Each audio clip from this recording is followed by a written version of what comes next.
आज से हम पालघर मसले पर, पालघर में जो संतों की मॉब लिंचिंग हुई है निर्मम और बर्बर तरीके से, एक 70 साल और एक 35 साल के संत को मारा गया है। कल्पवृक्ष गिरी महाराज जो कि पंचदशानम जूना अखाड़ा के संत थे, उनकी बहुत ही बेदर्द तरीके से हत्या की गई है।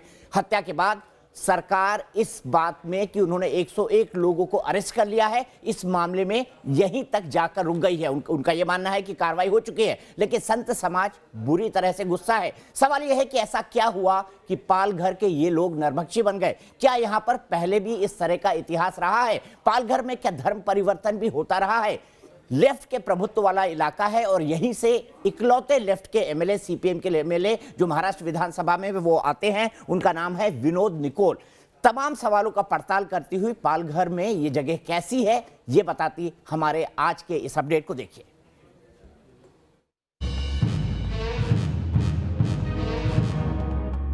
16 अप्रैल की रात पालघर में हुई इस वारदात की तस्वीरें पूरे देश ने देखी।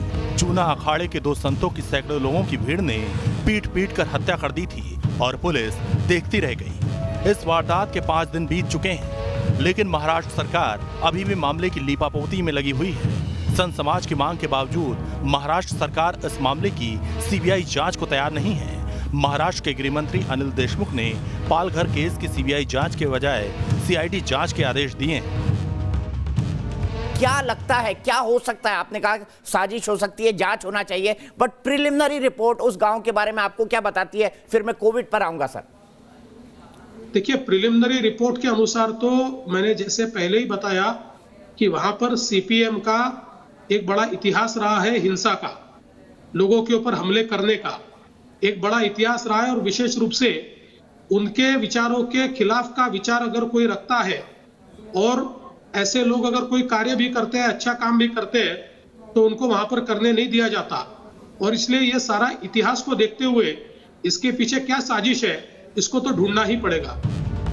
इस बीच एक और वीडियो सामने आ रहा है जो इस इलाके का बताया जा रहा है। दावा किया जा रहा है कि इस वायरल वीडियो में 3 रेल कर्मियों की कुछ गांव वाले पिटाई कर रहे हैं। दावे के मुताबिक तीनों रेल कर्मचारी अपने ड्यूटी से घर लौट रहे थे, मगर पालघर इलाके के वाकी गांव के पास करीब 200 लोगों की भीड़ ने उनकी गाड़ी को रोक लिया और फिर उन्हें मारने पीटने लगे। आरोप है कि पुलिस ने इस मामले में कोई एफआईआर दर्ज नहीं की। हम लगातार इन तस्वीरों की प्रामाणिकता की जांच करने की कोशिश कर रहे हैं। साथ ही पालघर के एसपी से संपर्क करने की कोशिश भी हो रही है, मगर पालघर के एसपी का मोबाइल लगातार स्विच ऑफ बता रहा है। आरोप है कि पालघर में एक के बाद एक हो रही इस गुंडागर्दी के पीछे स्थानीय विधायक विनोद निकोले का हाथ है। बाकी गांव के विनोद निकोले सीपीएम के नेता हैं। निकोले ने पालघर के दहाड़ू विधानसभा सीट से चुनाव जीता था। निकोले ने चुनाव में बीजेपी कैंडिडेट पास्कल धनारे को हराया था। विनोद निकोले महाराष्ट्र में सीपीएम के इकलौते विधायक हैं और इन्हीं के दबाव में स्थानीय पुलिस कोई एक्शन लेने से डरती है।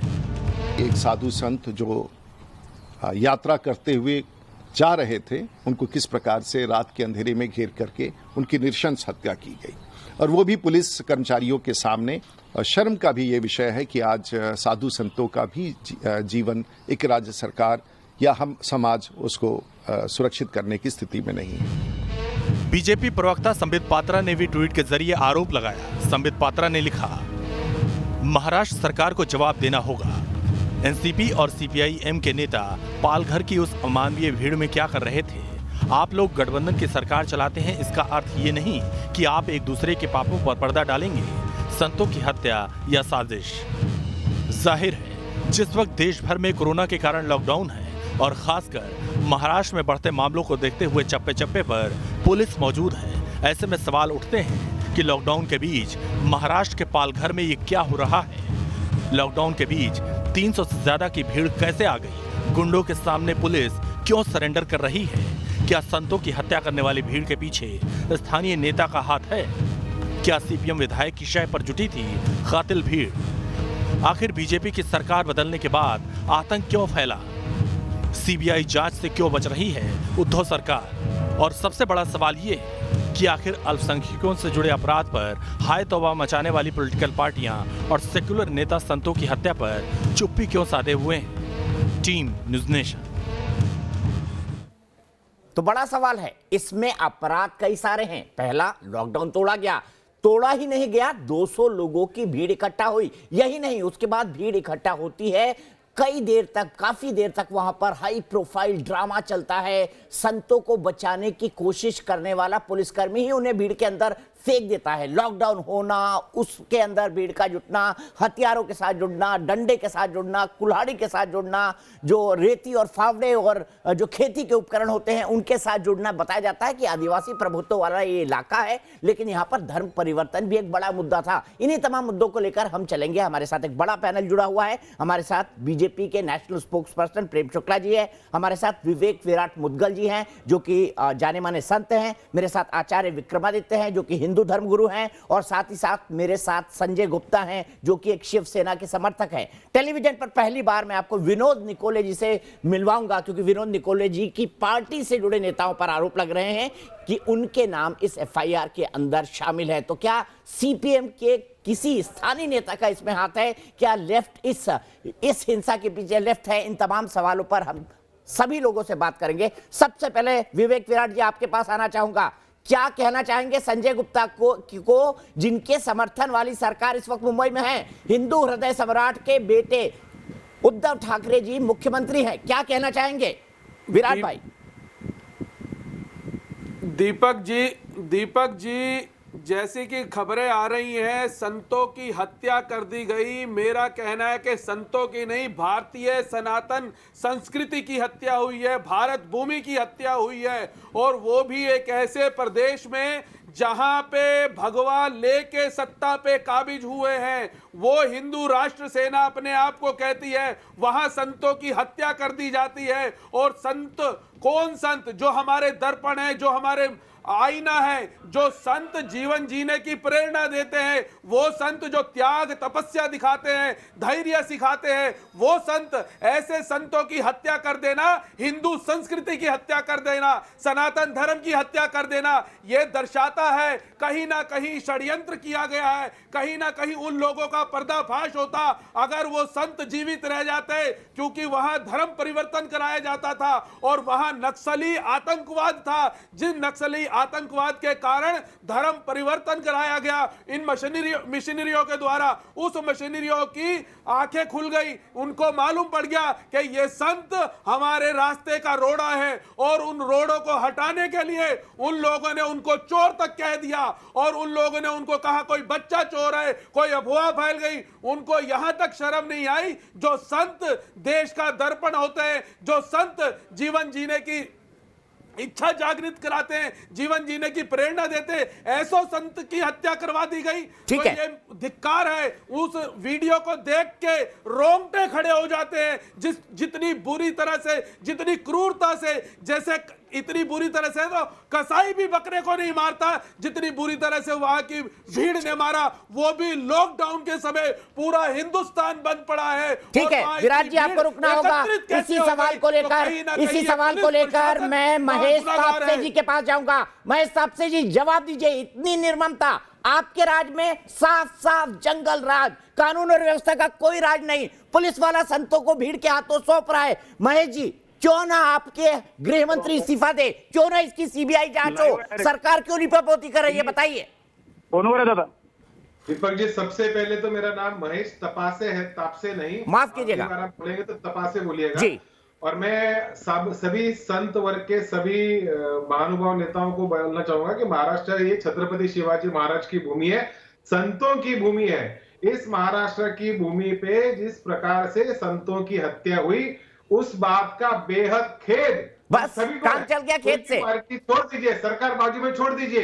एक नागरिक के तहत मैं कहता हूं, एक कार्यकर्ता के रूप में कहता हूं कि संतों की हत्या। जवाब दीजिए, एनसीपी के नेता काशीनाथ चौधरी उस भीड़ में क्यों थे? जवाब दीजिए, एनसीपी के जिला पंचायत के सदस्य काशीनाथ चौधरी वहां पर क्यों थे? गांव में जहां पे हत्या हुई, उस गांव का सरपंच भी भारतीय जनता पार्टी का है, और ये उनका नाम एफआईआर में नहीं है। वो आई थी लेकिन चली गई, महिला हैं, लेकिन आपके नेता मौजूद रहे। दुर्घटना होती है तो एनसीपी का जो हमारा कार्यकर्ता था, वहां का पंचायत समिति का सदस्य है, एक लोक प्रतिनिधि है।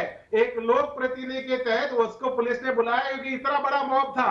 और जिस प्रकार से ये बार बार कहा जाता है कि महाराष्ट्र में जानबूझकर हुआ, मैं अभी पूरे हिंदुस्तान के संत समाज को आश्वस्त करना चाहता हूं कि ये इस दुर्घटना के पीछे किसी भी प्रकार का कोई भी कम्युनल या कोई भी राजनीतिक मैं कम्युनल का सवाल उठा ही नहीं रहा हूं, मैं सीधे चलता हूं। टेलीविजन पर पहली बार सीपीएम के विधायक विनोद निकोले जी, 1 मिनट रुकिए, तपासे जी रुकिए, विनोद निकोले जी मेरे साथ जुड़ गए हैं, उनका सुनना बहुत महत्वपूर्ण है। विनोद निकोले जी डहाणू विधानसभा के विधायक हैं।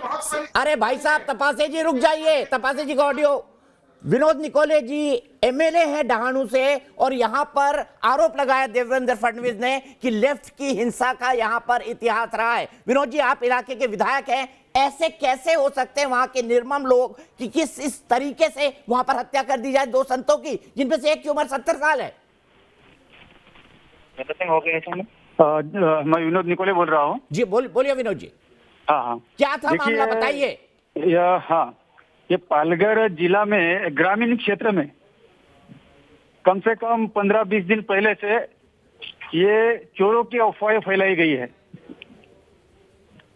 ये जो गढ़चिंचले में जो घटना हुई, वो घटना होने से पहले 2 जगह, यानी कि डहाणू में ही चारोटी करके गांव, उसके नजदीक में सारणी गांव है, वहां पे ऐसी घटना हुई थी, जहां वो डॉक्टर थे, विश्वास वड़वी डॉक्टर, वो उस रास्ते से गुजर रहे थे तो लोगों ने उनकी गाड़ी अटकाई। अब वो जो गाड़ी अटकाई वो आदिवासी लोग थे, और जो गाड़ी में बैठा था वो भी आदिवासी था, विश्वास वड़वी। तो वहां भी पुलिस आई तो पुलिस उनको बचा के लेके गई। लेकिन जो गढ़चिंचले में जो हुआ वो बहुत ही शर्मिंदा होने वाली बात है। ऐसा नहीं होना चाहिए था, लेकिन ये जो 2 दिन के बाद मुझे जो पता चला, वो जो वीडियो वायरल हुआ, तो मैं उस जगह पर गया। जब मैंने देखा तो वहां एक फॉरेस्ट चौकी है। वो फॉरेस्ट चौकी है जो महाराज वहां से आए, वो पहले तो आए तो उस गांव से निकल गए, और गांव से निकल जाने के बाद दादरा नगर हवेली के बॉर्डर पे गए, वहां के पुलिस ने उनको वापस पीछे भेज दिया, और वहां से आने के बाद वो फॉरेस्ट चौकी पे उनको अटकाया गया। वैसे भी 15-20 दिन पहले से चोरों की अफवाहें पूरे ग्रामीण क्षेत्र में फैल गई है। अरे विनोद जी, वो तो साधु संत थे, क्या लोग इतने समझदार नहीं हैं? विनोद जी, यही तो जानना चाह रहा हूं, वो तो साधु संत थे। कोई क्या अपने गाड़ी ड्राइवर के साथ चोरी करने के लिए आता है? विनोद जी, ये तो कॉमन सेंस की बात है। आप एक पॉलिटिकल एक्टिविस्ट हैं, इतनी कितनी क्रूरता। हाँ, इस बात को मैं समर्थन नहीं कर रहा हूँ, ये बहुत गलत हुआ है, जो हुआ है वो बहुत गलत हुआ है, और जिन्होंने ये किया है उनके ऊपर कार्रवाई होनी चाहिए, सख्त से सख्त सजा होनी चाहिए। लेकिन अभी ये हो रहा है कि गांव के गांव जो छोटे छोटे बच्चे, अब पूरे गांव के गांव खाली हो गए। मैं उस इलाके में गया था, एक गांव में गया कि मैं पूछूं भाई क्या हुआ, कैसे हुआ, लेकिन कोई भी गांव में नहीं मिला। वैसे भी अभी महाराष्ट्र सरकार ने, विनोद जी 1 मिनट, अब आपको प्रेम शुक्ला जी को सुनना होगा। मुझे आपकी बात, आप विधायक हैं, जनप्रतिनिधि हैं, इतने सीनियर नेता हैं, इतनी कैडर बेस्ड पार्टी से आते हैं, क्यों हुआ? इसका कोई कारण तो होगा। क्या चोर गाड़ी में आता है? क्या चोर भगवा कपड़ा पहन के आता है? उसको जिस तरीके से मारा गया वो अमानवीय है। प्रेम शुक्ला जी, आपको लाना चाहूंगा, क्या हुआ है वहां पर, क्योंकि विनोद जी भी कुछ नहीं बता रहे हैं, क्या हुआ है जी? क्या इसके पीछे आपको कोई साजिश नजर आती है? देखिए विनोद जी कृपा करके बताएं, ये स्वयं बता रहे हैं कि 3 घटनाएं जो हैं ये इन्होंने स्वयं कबूल की हैं, तो ये कृपा करके बताएं कि तीनों घटनाओं में ये आखिरी घटना जो गढ़चिंचले की हुई है, इसमें तो गिरफ्तारियां हुई हैं। डॉक्टर विश्वास वल्लवी वाले मामले में किसको गिरफ्तार किया गया, कितने लोग गिरफ्तार किए गए और क्यों नहीं गिरफ्तार किए गए, क्या कार्रवाई हुई? और एक जो घोड़वल पुलिस स्टेशन की सीमा में हुआ है उसमें FIR तक दर्ज नहीं हुआ, क्योंकि घोड़वल पुलिस स्टेशन के PI सोनवणे जी से बात हुई तो सोनवणे जी कहते हैं घटना हुई है, FIR दर्ज है क्या? तो FIR के बारे में मौन साध जाते हैं। तो जब रेलवे के 3 कर्मचारियों को मारा गया, जिसकी वीडियो वायरल है, जब उनसे फोन किया पत्रकारों ने तो वो कहते हैं कि आपको वीडियो कैसे मिली, हम इसकी जांच करेंगे। यानी जो घटना हुई उसकी पुष्टि कर रहे हैं, घटना की पुष्टि के बाद अब FIR नहीं लेते हैं। गढ़चिंचले की घटना में भी आप दीपक जी भली बात जानते हैं, 19 तारीख की रात को न्यूज नेशन पर आपने खबर ब्रेक की, उसके पहले वहां के माननीय मुख्यमंत्री जी ने इसको चोरी का मामला मानकर उस पर कोई बयान तक नहीं आया था।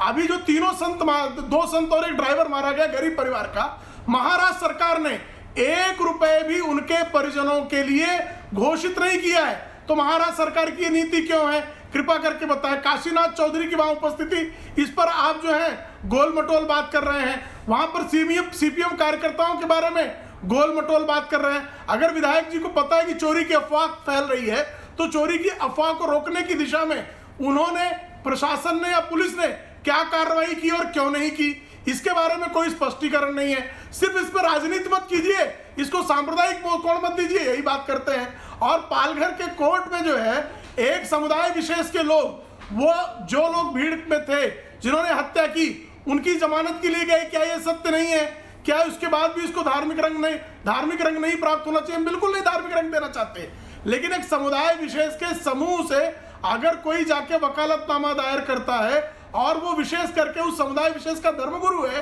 तो इस पर आप क्या प्रतिक्रिया विनोद जी है जवाब आपकी? दीजिए, खोल के बताइए ना प्रेम शुक्ला जी, आप विशेष वर्ग क्यों बोल रहे हैं? अगर कोई है तो नाम लीजिए उसका, खुल के बताइए। अब ओपन जमाना है, आप नहीं लेंगे टेलीविजन पर तो सोशल मीडिया पर आ जाएगा। विनोद जी जवाब दीजिए इन सवालों का। आप बता ही नहीं पा रहे हैं कि ये इंसान हैवान कैसे बन गए।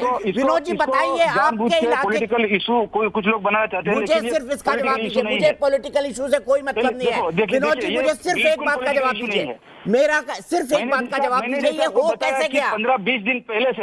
अरे सर, चोरी की अफवाह की तो आप तो कपड़े देख रहे हैं ना, उनके संत हैं वो लोग, भगवा कपड़े पहने हुए हैं, घेर कर मारा जा रहा है। जागरण करते थे लोग, रात को जागते हैं कि भाई चोर आते हैं करके। तो आपकी सरकार की पुलिस क्या कर रही थी? विधायक होने के नाते हमने लोगों को समझाया है कि ये एक अफवाह है, आप रात को जागो मत, आप सोइए, ये लॉकडाउन है, आप घर पे ही रहिए, आप सोइए, आप बाहर मत निकलो, ये कोई चोर बोर नहीं है, कोई ये सब अफवाहें फैलाई गई है।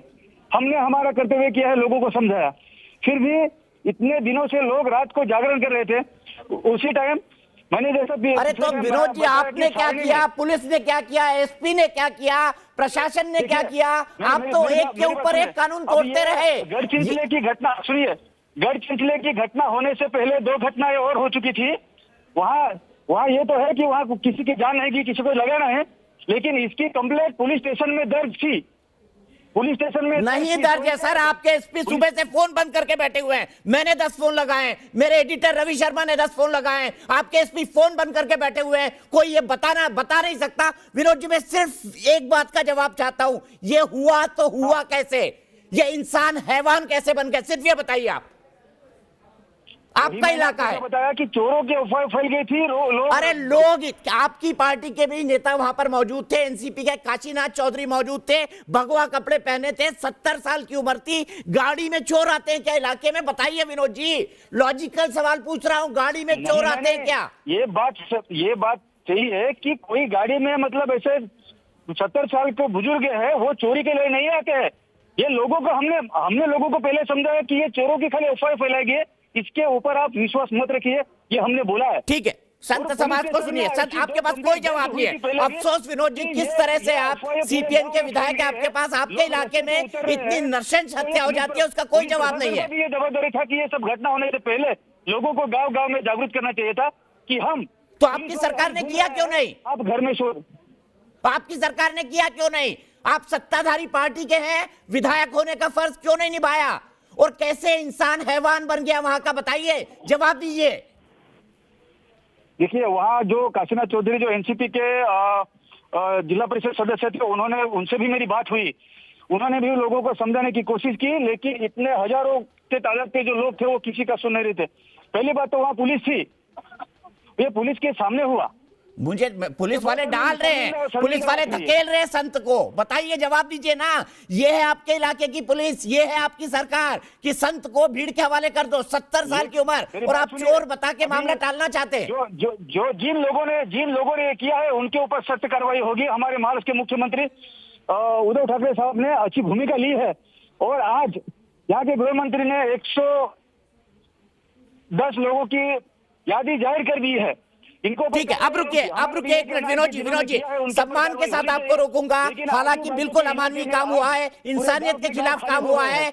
आपको जवाब देना चाहिए, लेकिन आपके पास कोई जवाब नहीं है। सीधे चलता हूं आचार्य विक्रमादित्य के पास। आचार्य विक्रमादित्य, विनोद जी सामने खड़े हैं, सीपीएम के विधायक, उनका इलाका है, लेफ्ट का हिंसा का पुराना इतिहास रहा है। आचार्य विक्रमादित्य क्या कहेंगे? दीपक जी, ये एक बहुत बड़ी साजिश है, साजिश।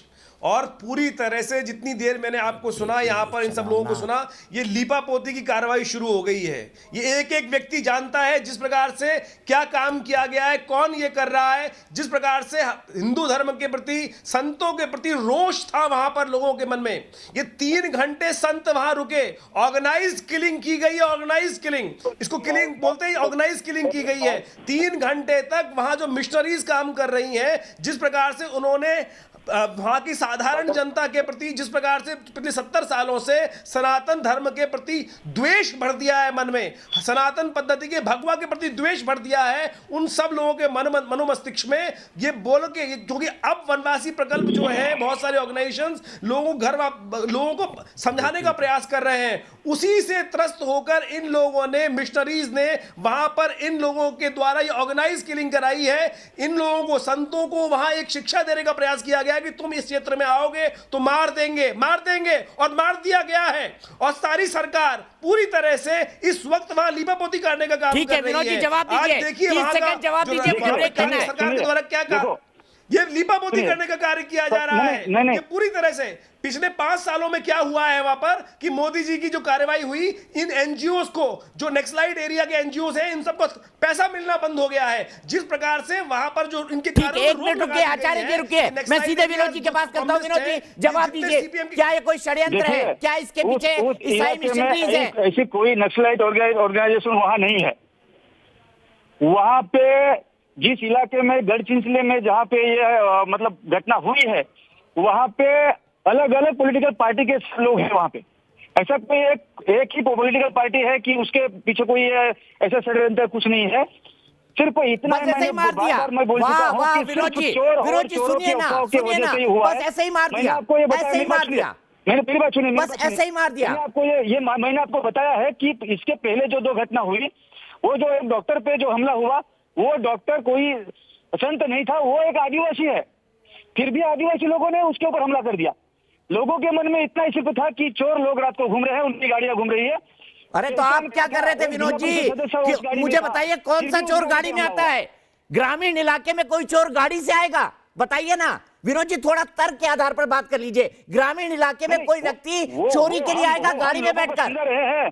वो हम लोगों को समझा रहे हैं कि इसी को आप क्या समझाएंगे साहब? 2 जिंदगियां चली गई बेदर तरीके से। विनोद जी, मैं आपके जवाबों से संतुष्ट नहीं हूं।